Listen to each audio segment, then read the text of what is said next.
Today, I want to take a break from my normal programming and pay tribute to my grandfather on my mother's side.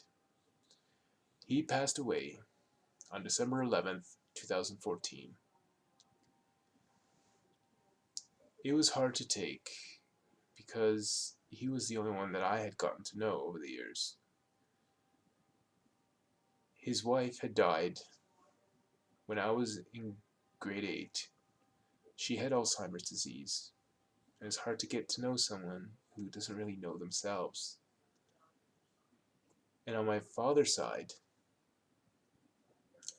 both his parents had died before I was born. So when I lost my grandfather, I lost all my grandparents at once, and it was really tough. And I had a lot of fond memories of him in the month of December. Over our winter break when I was growing up, we would go over to Uncle Phil's place in Vancouver, have a party, you know, and Christmas Eve at our house, we would have a party. A couple of days later, 4 days later, whatever, they would come over to our house again.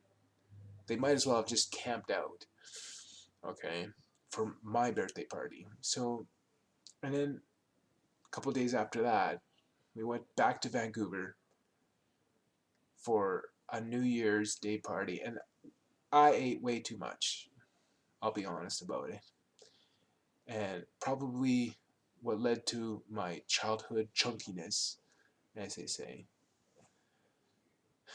And whenever my grandfather was in a room full of people, I could always tell where he was at all times because he was the one that laughed the loudest. And I gave him plenty of ammunition over the years because let's face it, I'm a little bit clumsy. I can remember one time someone had left their food on the sofa and I had sat down and I had potato salad all over my butt, much to the horror of my mother. And I would give her lots of other reasons to be horrified later on. I remember in the summer one time we went to Queen Elizabeth Park and I was a little bit too close to the pond and I fell in. I thought I was going to drown. But, after a while I just, stood up and everything was fine. It's pretty shallow over there. And but there was lots of laughs coming from that one, from that one, and I thought my mother was going to kill me after that because number one, horribly embarrassed, and number two, I was completely soaked. So it's just one of those things. You know how kids are. Driving back and forth to Vancouver, I would look out the window, and see that Scotiabank sign on their building, and it would remind me of my favorite comic book hero.